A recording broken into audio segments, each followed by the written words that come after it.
خان آپ میرے ساتھ آئیں، ڈاکٹر یونس نے کہا تو وہ جنید خان کی طرف دیکھنے لگی، پھر ان کا اشارہ پا کر ڈاکٹر صاحب کے پیچھے چل پڑی۔ ڈاکٹر یونس اسے لے کر اپنے کمرے میں آئے اور بیٹھنے کا اشارہ کرتے ہوئے بولے، جنید خان اپنی صحت پر بزنس کو ترجیح دے رہے ہیں، انہیں ہارٹ ٹربل کی شکایت ہے اور میں گزشتہ 3 ماہ سے انہیں بائی پاس کے لیے کہہ رہا ہوں اور وہ وہی ہیں کہ آج کل پر ٹالے جا رہے ہیں۔ آپ پلیز انہیں سمجھائیں مسز خان کہ مزید تاخیر سخت نقصان دہ ہوگی۔ وہ قدر توقف کے بعد کہنے لگے، میں کچھ میڈیسن لکھ کر دے رہا ہوں، یہ پابندی سے استعمال کروائیں اور اس ہفتے مکمل ریسٹ کروائیں۔ کسی قسم کی کوئی ٹینشن نہیں ہونی چاہیے اور اگلے ہفتے انہیں لندن میں ہونا چاہیے۔ میں وہاں کے ڈاکٹر سے بات کر آپ کو مطلع کر دوں گا۔ بات کے اختتام پر انہوں نے بغور اس کی طرف دیکھا، وہ گم سم سی بیٹھی تھی۔ مسز خان انہوں نے متوجہ کیا تو وہ چونک کر ان کی طرف دیکھنے لگی۔ Any problem? اس نے نفی میں سر ہلایا۔ آپ میری بات سن رہی تھی؟ وہ پوچھنے لگی۔ جی۔ ذرا بتائیں تو میں نے کیا کہا ہے؟ اگلے ہفتے خان صاحب کو لندن میں ہونا چاہیے۔ اس کا انداز کھویا کھویا سا تھا۔ کس سلسلے میں؟ بائی پاس کے لیے؟ ہاں۔ انہوں نے حیرت سے اسے دیکھا کہ بظاہر وہ کسی طرح بھی ان کی طرف متوجہ نہیں لگ رہی تھی۔ اب میں جاؤں؟ وہ اجازت طلب نظروں سے دیکھنے لگی۔ ہاں۔ اور پلیز خیال رکھیے گا، خان صاحب کے لیے ریسٹ بہت ضروری ہے۔ میرا یہ خیال تھا کہ وہ یہیں رہتے، لیکن وہ اس کے لیے تیار نہیں ہے۔ آپ فکر نہ کریں، میں ان کا خیال رکھوں گی۔ اس نے یقین دلایا اور ان کے کمرے سے نکل آئی۔ پھر پورا ہفتہ اس نے ڈاکٹر یونس کی ہدایت پر عمل کرتے ہوئے جنید خان کو مکمل ریسٹ دیا، یہاں تک کہ ان کا پی اے آفس کی کوئی انتہائی ضروری فائل لے کر بھی آتا کہ اس پر جنید خان کے سائن کروانے ہیں تو وہ اسے بھی باہر سے لوٹا دیتی۔ وہ جانتی تھی کہ فائل ہاتھ میں لیتے ہی جنید خان کو بہت سارے کام یاد آ جائیں گے اور وہ اگر خود نہ بھی گئے تو اس ٹینشن میں ضرور مبتلا ہو جائیں گے کہ پتہ نہیں ان کا وہ کام ہوا کہ نہیں، اور کسی بھی ٹینشن ان کے لیے سخت نقصان دہ تھی۔ وہ انہیں بالکل بچوں کی طرح ٹریٹ کر رہی تھی۔ بعض اوقات تو وہ جھنجھلا جاتے اور کچھ شائستہ قسم کی گالیوں سے بھی نواز دیتے۔ وہ سب کچھ خاموشی سے سن لیتی۔ اسی دوران وہ انہیں لندن جانے کے لیے بھی آمادہ کرتی رہی تھی، جس کے لیے وہ پہلے بالکل تیار نہیں تھے، مخصوص اپنے بزنس کی وجہ سے، اور لندن جانے کو وقت ضیاع سمجھ رہے تھے۔ بہرحال وہ انہیں قائل کرنے میں کامیاب ہو گئی، اور جس روز وہ ان کے ساتھ جانے والی تھی اسی روز سرمد کا فون آ گیا۔ اتفاق سے اسی نے ریسیو کیا تھا اور اس کی آواز سنتے ہی وہ کہنے لگا، کیا بات ہے، بہت مصروف رہنے لگی ہو؟ کیا مطلب؟ میں پہلے بھی 2-3 بار فون کر چکا ہوں لیکن تم سے بات نہ ہو سکی کیونکہ تمہارے ملازم نے تمہیں بلانے سے صاف انکار کر دیا تھا کہ تم مصروف ہو۔ ہاں اصل میں خان صاحب، وہ اپنی مصروفیت کا سبب بتانا چاہتی تھی کہ بول پڑا، کیا ہوا، فوت ہو گئے تمہارے خان صاحب؟ اللہ نہ کرے، وہ بے اختیار بولی اور بے اختیار رو پڑی۔ ارے ہیلو سجو، ہیلو، تم نے ایسی بات کیوں کہی؟ اور وہ روتے ہوئے بولی، آئی ایم سوری، میں نے تو یوں ہی میں مذاق میں بھی ایسی بات نہیں سن سکتی، سمجھے تم؟ سنو، تمہیں کیا خان صاحب سے محبت ہے؟ ہاں، اسی لیے کہ وہ میرا سہاگ ہے، میرا سائبان ہے، اور اس سائبان سے نکل کر پوری دنیا میں میرے لیے کہیں امان نہیں ہے۔ قدر توقف کے بعد اپنے آپ پر قابو پاتے ہوئے بولی، یہ بتاؤ تم نے فون کیوں کیا تھا؟ میں ایک کام کے سلسلے میں لاہور آ رہا ہوں۔ پوچھنا یہ تھا کہ تم سے ملاقات ہو سکے گی؟ تم اگر میرے گھر آنا چاہو تو ضرور آؤ، لیکن مجھ سے ملاقات یوں نہیں ہو سکے گی کیونکہ میں آج خان صاحب کے ساتھ لندن جا رہی ہوں۔ کس سلسلے میں؟ خان صاحب کی بائی پاس کے لیے۔ ارے وہ شاید اسی حوصلے دینے کو الفاظ ڈھونڈنے لگا تھا کہ وہ کہنے لگی، دعا کرنا سرمد، اللہ میاں مجھے کسی آزمائش میں نہ ڈالے، میرا سائبان، میری چھت ہمیشہ سلامت رہے۔ اس کے ساتھ ہی اس نے بہت آہستگی سے ریسیور کو ریڈر پر رکھ دیا تھا۔ اس نے اپنی زندگی میں اتنے تنہا، اداس اور فارغ دن نہیں گزارے تھے جتنے کہ لندن میں قیام کے دوران گزارے۔ بس پہلے دن ہی وہ جنید خان کے ساتھ ہاسپٹل گئی تھی، اس کے بعد اسے ان سے ملنے کی اجازت نہیں تھی۔ اس کا خیال تھا کہ وہ ان کی ذمہ داری کو وہیں ان کے پاس موجود ہوگی، لیکن اس کی اجازت نہیں تھی۔ بائی پاس کے بعد وہ ایک بار پھر انہیں دیکھنے کی غرض سے گئی تھی۔ ریسیپشن پر جا کر جب اس نے جنید خان کا نام لیا تو وہاں موجود لڑکی نے وہیں بیٹھے بیٹھے ایک بٹن آن کیا اور سامنے اسکرین روشن ہو گئی۔ اس نے دیکھا جنید خان سو رہے تھے اور ان سے متعلق ہدایات کا چارٹ جسے وہ لڑکی روانگی سے پڑھ کر اسے سنانے لگی تھی۔ کیا میں ان سے مل سکتی ہوں؟ اس کے خاموش ہوتے ہی وہ پوچھنے لگی، سوری، لڑکی نے نفی میں سر ہلایا، ساتھ ہی اس کی سہولت کے لیے یہ بھی کہہ دیا کہ وہ یہاں آنے کی بجائے فون کر ان کے بارے میں معلوم کر لے کہ پھر اس نے ایسا ہی کیا۔ ظاہر ہے جب وہ ان سے مل نہیں سکتی تھی تو اور نہ ہی قریب جا کر انہیں دیکھ سکتی تھی، تو پھر ہاسپٹل جانے کا کیا فائدہ؟ لگا دن میں 3 بار اس نے فون کر کر ان کے بارے میں معلومات کر لی تھی۔ انسان جب تنہا ہوتا ہے تو بہت ساری سوچیں اور خیالات ایک دم اس پر حملہ آور ہو جاتے ہیں۔ وہ باتیں جنہیں انسان کبھی فراغت میں بیٹھ کر سوچنا چاہتا ہے، وہ باتیں جنہیں کبھی سوچنا نہیں چاہتا، وہ سب ایک ساتھ ذہن کے دروازوں پر دستک دینے لگتی ہیں۔ اس کے ساتھ بھی ایسا ہی ہوا۔ ایک تو فراغت، دوسری تنہائی جس نے عہد رفتار سے اس کا نام ناتا جوڑ دیا۔ بہت ساری یادیں، بہت ساری باتیں، اور ان سب پر حاوی نانی اماں کی ایک بات، خدا نخواستہ جنید کو کچھ ہو گیا تو اس گھر میں تمہاری جگہ نہیں رہے گی۔ اس ایک بات نے اسے اتنا پریشان کیا تھا۔ پھر وہ ساری باتیں بھلا کر مسلسل جنید خان کی زندگی کی دعائیں مانگتی رہی تھی۔ وہ یقیناً ان لڑکیوں میں سے نہیں تھی جنہیں زندگی میں خواہش کے برعکس بھی کچھ ملے تو وہ اسے نصیب کا لکھا سمجھ کر جی جان سے قبول کر لیتی ہیں۔ اس نے صرف اس وقت آنسو بہائے تھے جب آنٹی نے بتایا تھا کہ مومانی جان اسے ریجیکٹ کر چکی ہیں، یا پھر اس وقت جب نانی اماں اور مومانی جان کی زبان اسے صحیح صورتحال کا پتہ چلا تھا۔ وہ آزردہ ضرور ہوئی تھی اور کئی دن تک اپنے ساتھ ہونے والے تقدیر کے مذاق پر اڑتی بھی رہی تھی، لیکن جنید خان سے پھر بھی متنفر نہیں ہوئی تھی اور نہ ہی اس کے لیے غلط انداز سے سوچا تھا۔ انہیں تو ایجاب و قبول کے مراحل سے گزرتے ہی اس نے اپنا سب کچھ مان لیا تھا، اور خالصاً مشرقی لڑکیوں کے انداز میں سوچتے ہوئے شاید اس کا ایمان تھا کہ جس گھر میں اس کی ڈولی اتری ہے وہاں سے اب اس کا جنازہ ہی نکلے گا۔ اکثر مائیں بیٹیوں کو اسی قسم کی نصیحتیں کیا کرتی ہیں، اور پھر اس نے تو نانی اماں کی گود میں پرورش پائی تھی۔ یقیناً انہوں نے ہی اس کی گھٹی میں یہ بات بٹھائی تھی کہ اب انہوں نے ہی اس خدشے کا اظہار بھی کیا کہ جنید خان کے بعد اس کا کیا ہوگا، اور وہ اندر تک دہل گئی تھی۔ اللہ نہ کرے جنید خان کو کچھ ہو۔ اس کے دل سے ہر دم ایسی ہی صدائیں نکلتی تھیں۔ جس روز جنید خان ڈسچارج ہوئے وہ اسی وقت ان سے مل سکی، اور اس تمام عرصے میں پہلی بار وہ بے اختیار ان کے سینے میں منہ چھپا کر رو پڑی۔ ارے کیا ہوا بھائی؟ وہ قدرے حیرت سے پوچھنے لگے۔ خان صاحب میں آپ کی طرف سے بہت پریشان تھی۔ کم آن سویٹی، اب تو میں ٹھیک ہوں۔ ہاں اللہ کا شکر ہے۔ وہ آنسو پہنچ کر ان کی طرف دیکھنے لگی۔ چہرے کی رنگت قدرے زردی مائل ہو رہی تھی اور کچھ کمزور بھی لگ رہے تھے۔ وہ ان کے ہاتھوں پر اپنے ہاتھوں میں لے کر بولی، اللہ آپ کو میری بھی عمر لگا دے۔ ارے وہ ہنسے اور پھر بغور اس کی طرف دیکھنے لگے۔ وہ عام سی لڑکی جس میں متاثر کرنے والی کوئی بات نہیں تھی، اور پھر جنید خان کی عمر کے اس حصے میں تھے جہاں صنف مخالف میں کشش محسوس ہوتی بھی تو دل بے اختیار نہیں ہوتا، اور نہ ہی اس کی طرف لپکتے ہیں۔ اور وہ تو عام سی لڑکی تھی جسے شادی بھی انہوں نے مخصوص بنٹی کی وجہ سے ہی کی تھی۔ وہ بہت تنہا محسوس کرتا تھا اور کوئی گورننس اس کے پاس زیادہ دن تک ٹکا کر نہیں رہتی تھی۔ یوں وہ بیوی لا کر قدرے مطمئن ہو گئے کہ کم سے کم وہ گورننس کی طرح چھوڑ کر جائے گی تو نہیں۔ اب وہ حیران ہونے کے ساتھ ساتھ ہی دل میں خاصے پشیمان بھی ہو رہے تھے کہ جسے انہوں نے کبھی درخواہ اطاعت نہیں سمجھا تھا، وہ کتنی خلوص سے انہیں اپنی زندگی کی دعائیں دے رہی تھی۔ آپ کیا سوچنے لگے؟ وہ ایک ٹک انہیں اپنی طرف دیکھتا پا کر سادگی سے پوچھنے لگی تو وہ چونک گئے۔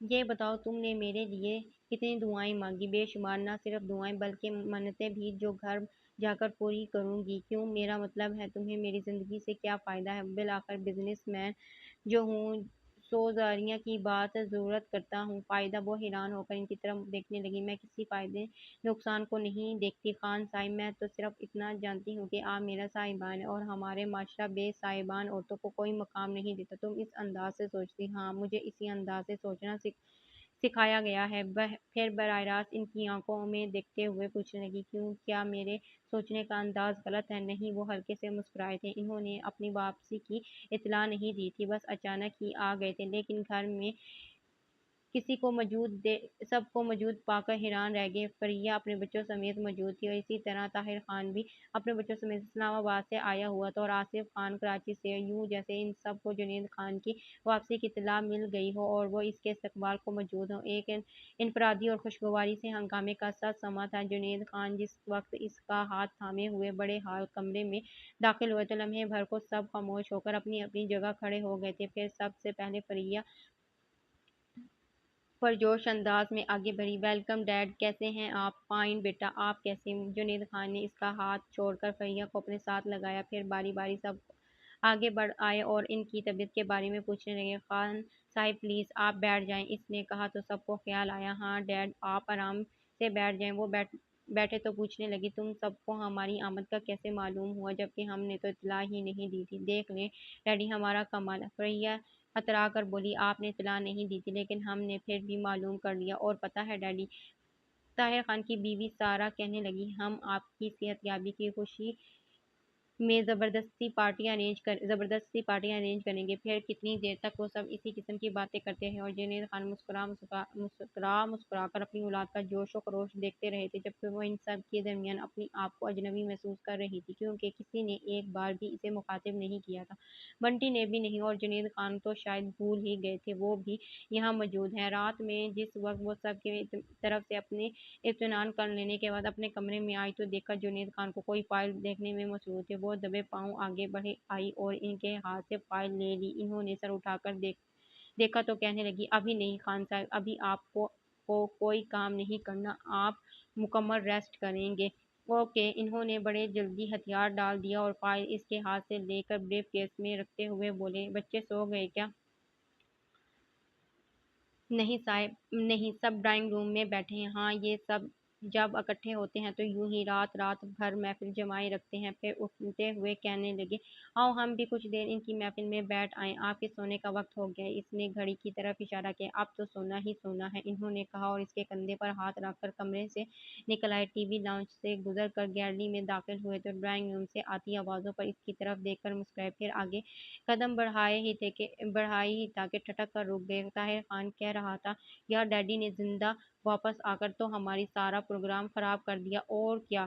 پریا کے لہجے میں بھی مایوسی تھی۔ میں تو یہ سوچ کر آئی تھی کہ اب ان کی ڈیڈ باڈی ہی دیکھنے کو ملے گی، اس پر دو چار آنسو بہائیں گے اور پھر میں تو اب آنسو بہا رہا ہوں۔ یہ آصف خان تھا، پتہ ہے میں نے تو عاشی سے یہ کہہ کر کراچی والا پروجیکٹ میری ذاتی ملکیت ہے، اب اگر اسے یہ معلوم ہو گیا کہ وہ میرا نہیں ہے، میرے ڈیڈ کا ہے تو میری کتنی سدکی ہوگی۔ پریا نے افسوس کا اظہار کیا، پھر طاہر خان سے کہنے لگی سنو تم نے ڈیڈی کے بینک بیلنس کا پتہ کیا تھا؟ نہیں، یہ کام صبح کرنے کا ارادہ تھا لیکن اب کیا فائدہ، اب تو وہ آ ہی گئے ہیں زندہ سلامت۔ آصف خان کے جلے کٹے لہجے پر باقی سب ہنسنے لگے تھے اور وہ جو سانس روکے کھڑی تھی اپنے کندھے پر دباؤ محسوس کر فوراً جنید خان کی طرف دیکھنے لگی۔ یعنی کیا تھا ان کے چہرے پر، ان کی آنکھوں میں کہ وہ ان کی کمر کے گرد بازو ڈال کر پلٹی اور دوبارہ انہیں اپنے کمرے میں لے آئی، احتیاط سے بیڈ پر لٹایا تو وہ کہنے لگی یہ سب کچھ انہیں کا تو ہے، پھر ریلیکس خان صاحب پلیز آپ کچھ نہ سوچیں، یہ سب نادان ہیں۔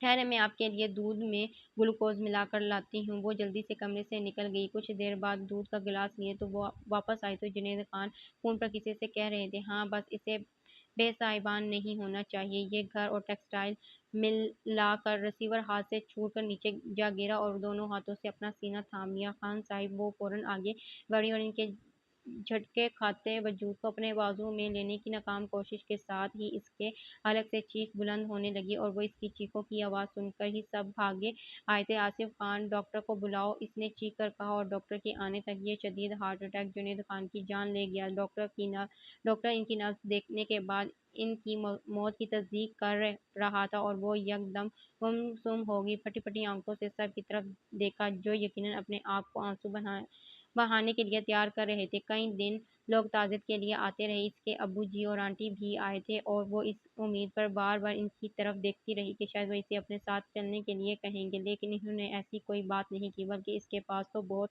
تھوڑی دیر بیٹھے۔ زیادہ تر جنید خان کی اولادوں کے پاس رہے تھے جو لوگوں کے سامنے غم اور ندر کی تصویر بنے ہوئے تھے۔ اسے اونچے طبقے کے ان خود غرض لوگوں سے کراہیت آنے لگی جن کے نزدیک پیسہ اور جائیداد ہی سب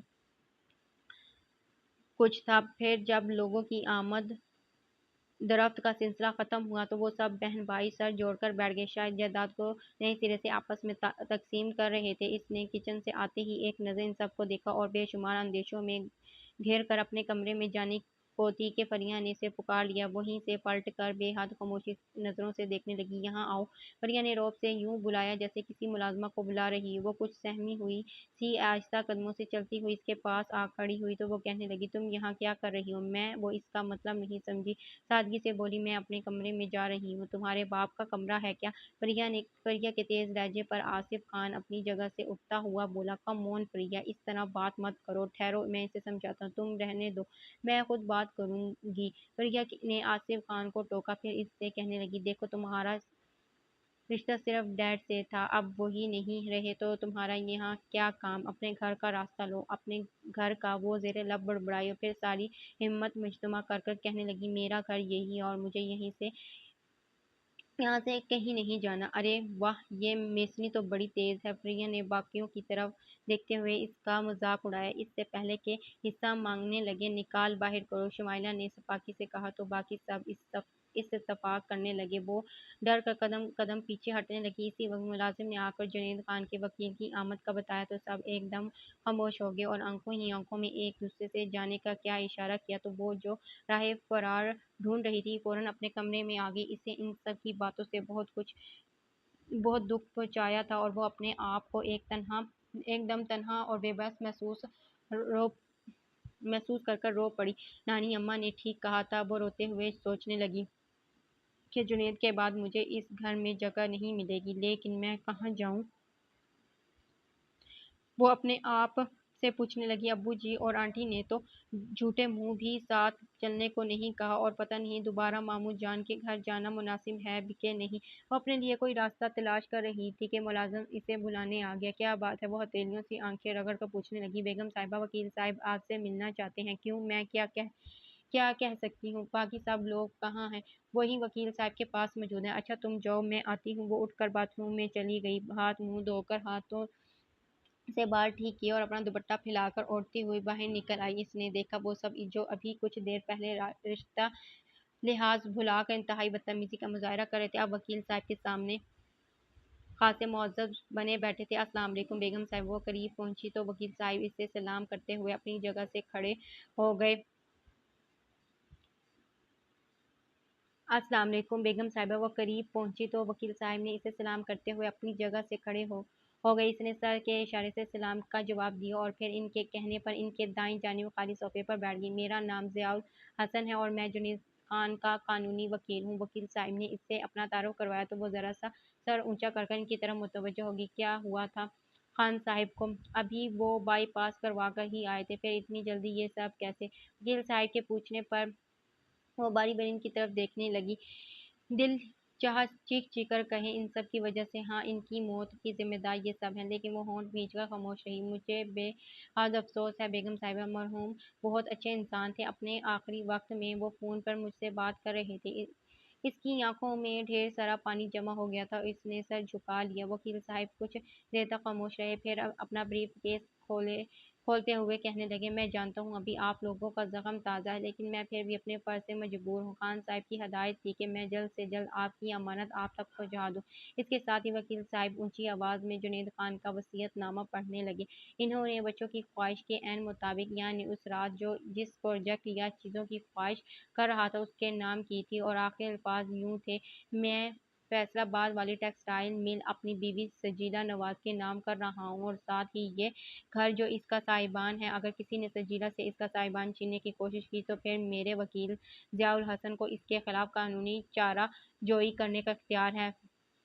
نہیں، وہ ہاتھوں میں کرچ پا کر پھوٹ پھوٹ کر رونے لگی، یہ مٹی گارے کے دیوار اور چھت مجھے صاحبان نہیں دے سکتی، میرا صاحبان تو خود جنید تھے، وہ ہی نہیں رہے تو میں یہ سب لے کر کیا کروں گی؟ مجھے کچھ نہیں چاہیے، وہ روتے ہوئے کہہ رہی تھی۔ وکیل صاحب اٹھ کر اس کے پاس چلے آئے، ملازم سے کہہ کر اس کے لیے پانی منگوایا اور پھر ایک گلاس اس کے ہاتھ میں تھما کر اپنا ہاتھ اس کے سر پر رکھ دیا۔ اسی وقت فریہ نے بنٹی کو جانے کیا اشارہ کیا کہ وہ اپنی ویل چیئر دھکیلتا ہوا اس کے پاس چلا آیا۔ مما پلیز اس طرح نہ روئیں، وہ اس کا ہاتھ تھام کر بولا تو وہ شدت سے رونے لگی۔ پلیز مما، اس نے ملتجی انداز اختیار کیا، مجھے بے حد دکھ ہو رہا ہے اور دیکھیں ضیاء انکل بھی آپ کے رونے سے پریشان ہو رہے ہیں۔ اس نے بمشکل اپنی بلند ہوتی سسکیوں کو روکا اور وکیل صاحب سے معذرت کرتے ہوئے اٹھ کر اپنے کمرے میں آگئی۔ اس کی جگہ کوئی اور ہوتی تو اس وقت جنید خان کی اولادوں پر برتری حاصل ہونے والی اطمینان ضرور محسوس کرتی، لیکن وہ تھی سجیلا نواز جس نے کبھی زیادہ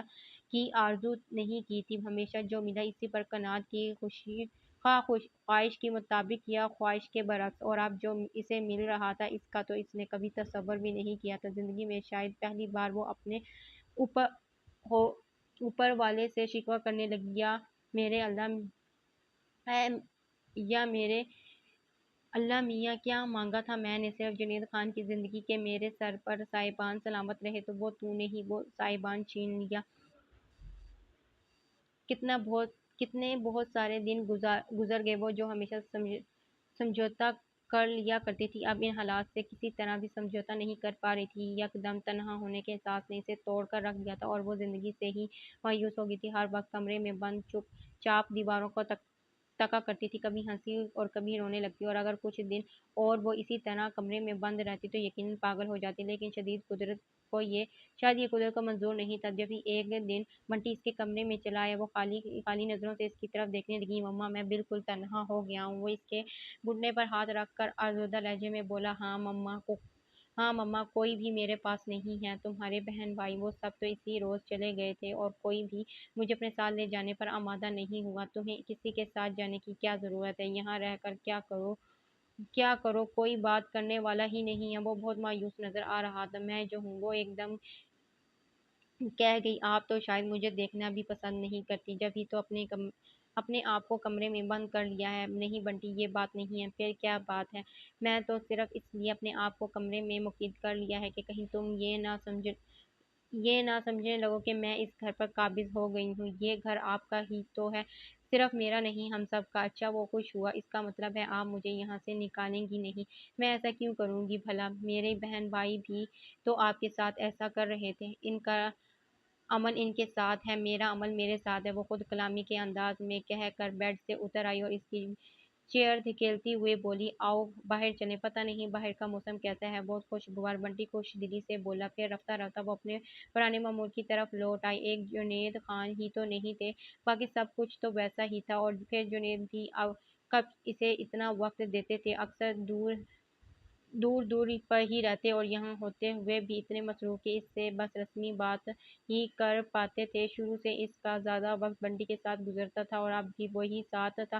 پہلے اسے شبہ تھا کہ اب وہ یقین کرو کہ وہ صرف بنٹی کے لیے اس گھر میں لائی گئی تھی، ورنہ اگر جنید خان کو بیوی کی ضرورت ہوتی تو وہ اس جیسی عام سی لڑکی سے شادی کیوں کرتے؟ حالات سے سمجھوتا کرنا ہمیشہ اس کی مجبوری رہی تھی، اور شاید یہ پہلا سمجھوتا تھا جسے کرنے میں اسے کچھ وقت لگا تھا۔ پھر بھی وہ ہمیشہ کی طرح ہار ضرور گئی۔ اس نے سوچ لیا کہ اب اسے بقیہ زندگی یہیں گزارنی ہے، اسی گھر میں، ایک ایسے جوان بیٹے کے ساتھ جسے ہر قدم پر سہارے کی ضرورت ہے۔ اور جب وہ اپنی اس سوچ کے ساتھ سمجھوتا کر کے قدرے مطمئن ہونے لگی تو ایک شام سرمد کا فون آ گیا۔ سنو، میں یہیں سے بات کر رہا ہوں، میرا مطلب ہے تمہارے شہر میں موجود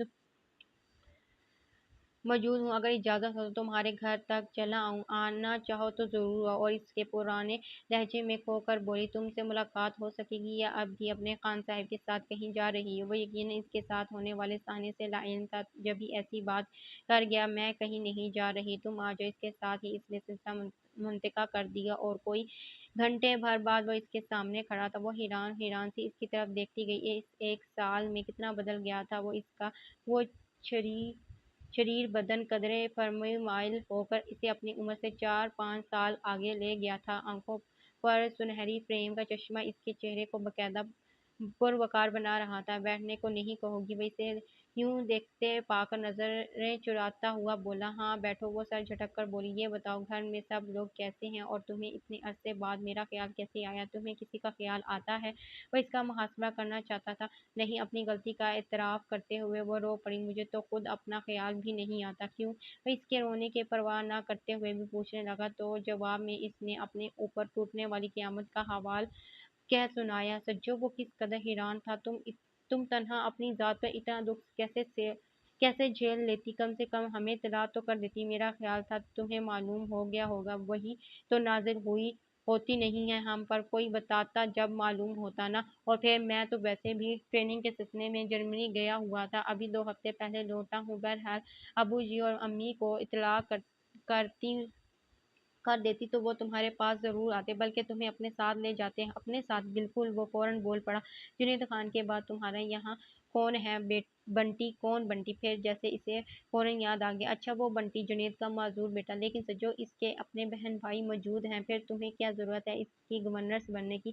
گورننس نہیں سرمد، میں اس کی ماں ہوں۔ ماں؟ وہ تلخی سے ہنسا۔ ماں صرف جنم دینے والی ہوتی ہے سجو، وہ تمہیں تو اپنی بات اچھی طرح سمجھنی چاہیے تھی۔ کیا وہ عورت تمہاری ماں بنی؟ جسے تمہارے ابو نے تمہاری ماں کی جگہ دی، وہ عورت میری ماں نہیں بنی تو کیا ہوا؟ میں تو نہیں سجو، وہ اس کی بات پوری ہونے سے پہلے ہی بول پڑا، مت اپنی زندگی برباد کرو اس کے لیے جو اپنے ماں باپ کا بھی نہیں تھا۔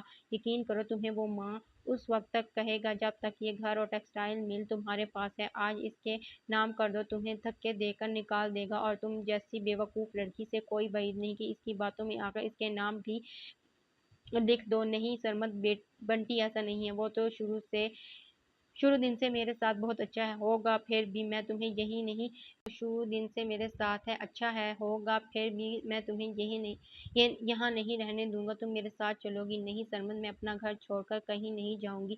یوں کہو بڑے گھر میں رہنے کی عادی ہو گئی ہو، یہ آسائشیں وہاں نہیں مل سکتی۔ کیسی باتیں کرتے ہو؟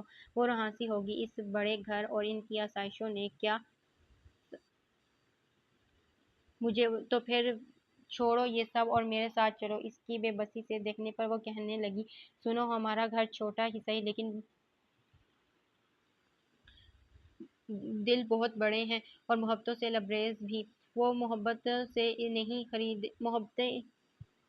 نہیں خریدی جا سکتی۔ پھر اٹھتے ہوئے بولا، میں کل کی سیٹیں اوکے کروا رہا ہوں، تمہیں آنا ہو تو ان ساری آسائشوں کو ہمیشہ کے لیے یہیں چھوڑ کر کل 4 بجے ایئرپورٹ آ جانا، ورنہ پھر ہمیشہ کے لیے خدا حافظ۔ وہ لمبے لمبے ڈھنگ بھرتا ہوا کمرے سے نکل گیا اور وہ گلاس ڈور سے اسے جاتے ہوئے دیکھتی رہی۔ سرمد اس کے لیے سوچوں کے نئے دروازے کھول گیا تھا اور وہ الجھتی چلی جا رہی تھی کہ سمجھ ہی نہیں آ رہا تھا کہ وہ کرے تو کرے کیا۔ کبھی سوچتی اس کی بات مان کر ایک بار پھر نانی اماں اور ممانی جان کی شفیق پناہوں میں جا چھپے، اور کبھی بنٹی کا خیال آتا اس کے جانے سے وہ کتنا اداس ہو جائے گا۔ رات بھر میں وہ کوئی فیصلہ نہیں کر پائی تھی۔ صبح اپنے تھکے ہوئے ذہن کو فریش کرنے کی غرض سے لان میں نکل آئی تھی، لیکن یہاں بھی وہی سوچیں تھیں۔ جلد ہی اکتا کر دوبارہ برآمدے میں کچن کی طرف جانا ہی چاہتی تھی کہ بنٹی کے کمرے میں آہٹ سن کر رک گئی۔ بنٹی اتنی جلدی اٹھ گیا؟ سوچتے ہوئے اس کے کمرے کی طرف آئی اور دروازے کے پاس ٹھٹک کر رک گئی۔ وہ شاید فون پر بات کر رہا تھا۔ فریہ آپی، کہاں تھیں آپ؟ میں کل شام سے آپ کو رنگ کر رہا ہوں۔ ہاں، یہاں خاصی گڑبڑ ہو گئی ہے۔ اس میسنی کا کزن پتہ نہیں کہاں سے آ گیا ہے، میں نے خود سنا تھا، وہ الو کا پٹھا اسے میرے خلاف رگڑا رہا ہے۔ اب میں کیا کروں؟ اگر وہ اس کی باتوں میں آ گئی تو ہمارے ہاتھ کچھ نہیں آئے گا۔ وہ ہمیشہ تو ایسی باتوں پر خاموش نہیں رہ سکتی تھی۔ دروازے کو زور سے دھکا دے کر اندر داخل ہو گئی۔ اسے دیکھ کر وہ گڑبڑا گیا، فوراً ریسیور رکھ کر اپنے آپ پر قابو پاتے ہوئے بولا، ارے مما، آپ اتنی جلدی اٹھ گئی؟ مما نہیں، میسنی کہو۔ اس نے اپنی پوری زندگی میں کبھی اس انداز سے بات نہیں کی تھی۔ دانتوں کو ایک دوسرے پر جما کر آنکھوں کی پتلیاں سکیڑی۔ کیا مطلب؟ کیا کہہ رہی ہیں آپ؟ بنٹی نے انجان اور معصوم بننے کی بھرپور ایکٹنگ کی۔ تم اچھی طرح جانتے ہو کہ میں کیا کہہ رہی ہوں اور مزید کیا کہنے والی ہوں۔ اگر سننے کا حوصلہ ہے تو سنو، ورنہ ابھی اور اسی وقت نکل جاؤ یہاں سے۔ میں بالکل نہیں سمجھا، وہ ڈٹائی سے بولا۔ کیا سمجھاؤں تمہیں؟ ارے تم تو یہ بھی نہیں سمجھ سکے کہ مجھے تم سے ہمدردی نہیں تھی۔ میں نے سچ مچ تم پر اپنی ممتا لٹائی تھی، اور جس پر ممتا لٹائی جائے اس پر جان بھی نچھاور کر دی جاتی ہے۔ یہ گھر جاگیر کیا چیز ہے مما؟ مت کہو مجھے مما، میں تمہاری ماں نہیں ہوں، اور تمہارے جیسے رشتوں کا تقدس پامال کرنے والی میری اپنی سگی اولاد بھی ہوتی تو میں اس کا بھی گلا دبا دیتی۔ اس کی آواز بھر گئی تو اس کی طرف سے رخ موڑتے ہوئے بولی، تم نے مجھے بہت دکھ پہنچایا ہے بنٹی، اسی لیے میں تمہیں کبھی معاف نہیں کروں گی۔ بہت زیادہ اور جلد سے جلد حاصل کر لینے کی ہوس نے تم سب کو اندھا کر دیا ہے۔ ارے یہ سب کچھ تمہارا ہی تو ہے پھر۔ لیکن نہیں، میں جنید خان نہیں ہوں جو تم لوگوں کو حقیقت جاننے کے بعد بھی اتنا کچھ تمہارے تمہارے نام لکھیں گے۔ میں اس ساری دولت اور جائیداد کو اپنے ہاتھوں سے آگ لگا دوں گی، لیکن تمہارے حوالے نہیں کروں گی۔ تم ایسے نہیں کر سکتے۔ وہ جناب آپ سے تم پر آ گیا تھا، میں کیا کر سکتی ہوں؟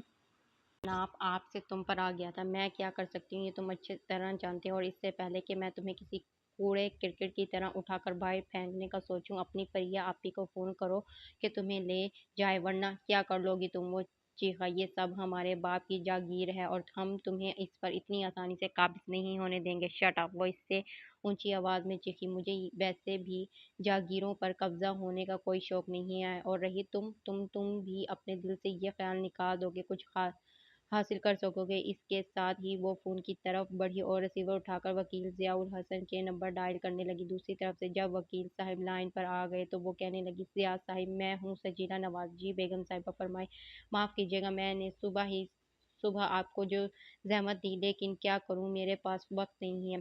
آپ فرمائیں کیا کام ہے؟ انہوں نے کہا تو وہ بنٹی پر نظریں جماتے ہوئے بولی، ضیاء صاحب، میں چاہتی ہوں میرا یہ گھر جہاں میں رہائش پذیر ہوں، اسے یتیم اور بے سہارا لڑکیوں کے لیے ہاسٹل بنا دو، اور امیر ٹیکسٹائل مل کی جو سالانہ آمدنی ہے اس میں سے 25% ان لڑکیوں کی تعلیم اور دیگر ضروریات پر خرچ ہو، بقیہ 25% مختلف مستحق اداروں کو دیا جائے۔ تو بیگم صاحبہ آپ کہاں جائیں گی؟ وکیل صاحب شاید مذاق سمجھے تھے۔ میں نہیں رہوں میں انہی راہوں پر لوٹ رہی ہوں جہاں قدم قدم پر محبتوں کے پھول کھلتے ہیں۔ پھر فوراً اصول موضوع کی طرف آتے ہوئے بولی، تو ضیاء صاحب، میرا یہ کام جلد سے جلد ہونا چاہیے۔ میں آج ہی یہ گھر چھوڑ رہی ہوں۔ جی ہاں، میں کراچی جا رہی ہوں۔ میرا فون نمبر لکھ لیجیے گا، آئندہ مجھ سے اسی نمبر پر رابطہ کیجیے گا۔ دوسری طرف وکیل صاحب کی بات سن کر بنٹی کی طرف دیکھتے ہوئے ہنس کر بولی، جی ہاں ضیاء صاحب، بنٹی میرے اس اقدام سے بہت خوش ہے۔ آپ تو جانتے ہیں وہ خاصا خدا ترس ہے، بیچارے چلنے سے معذور ہیں، ورنہ آپ دیکھتے وہ غریبوں مسکینوں کے لیے کیا کچھ کرتا۔ اچھا خدا حافظ۔ وہ ریسیور رکھ کر پوری طرح بنٹی کی طرف متوجہ ہوئی تو اسے اس کے ارادے خطرناک نظر آئے۔ وہاں وہ ہاتھوں میں راڈ لیے غالباً اس پر حملہ کرنا چاہتا تھا کہ وہ پہلے ہی پیچھے ہٹ گئی اور پھر بھاگ کر دروازے میں آ کھڑی ہوئی۔ میں اگر چلنے سے معذور نہ ہوتا تو تم اس وقت زندہ یہاں سے نہیں نکل سکتی تھی۔ وہ غصے میں پاگل ہو کر راڈ اس کی طرف پھینکتے ہوئے بولا، میں جانتی ہوں۔ وہ اپنا بچاؤ کرتے ہوئے اطمینان سے بولی، پھر باہر نکل کر دروازہ بند کرتے ہوئے اپنے کمرے میں آ گئی۔ پھر 4 بجے تک کا وقت اس نے بے حد مصروف گزارا اور اسی دوران اس نے جنید خان کی باقی اولادوں کو فون کر کر اپنا پروگرام بتایا اور جواب میں ان کی گالیاں سنی۔ دوپہر ہونے تک پریا کا ڈرائیور گاڑی لے کر آیا اور بنٹی کو اپنے ساتھ لے گیا، اور بنٹی کو جاتے دیکھ کر اس کی آنکھوں کے کنارے بھیگ گئے تھے۔ کاش بنٹی ایسا نہ ہوتا، اس نے سوچا تھا، اور ٹھیک 4 بجے وہ ایئرپورٹ پر موجود تھی۔ اس نے دیکھا سرمش متلاشی نظروں سے یقیناً اسے ہی کھوج رہا تھا۔ وہ ایک دم اس کے سامنے جا کھڑی ہوئی۔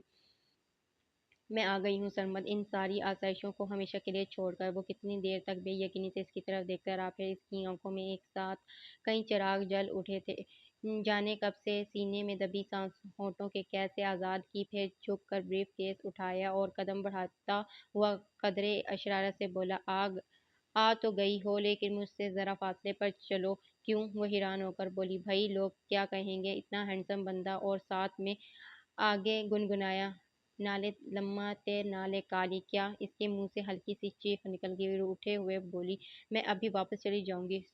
سو جاؤ گی واپس؟ براہ راست کی آنکھوں میں دیکھتے ہوئے بولا، شاید نہیں، یقین سے کہو، کبھی نہیں، کبھی نہیں۔ ایک بار نظر جھکا کر بولی، دوسری بار اس کی آنکھوں میں دیکھتے ہوئے وہ اندر تک سرشار ہو کر مسکرایا اور چلتے ہوئے اس کا ہاتھ تھام لیا۔ جی تو اینڈ ہوا ناول۔ کیسا لگا یہ ناول آپ لوگوں کو کمنٹ کر کے بتائیے گا، مجھے اپنی دعاؤں میں یاد رکھیے گا۔ اللہ حافظ۔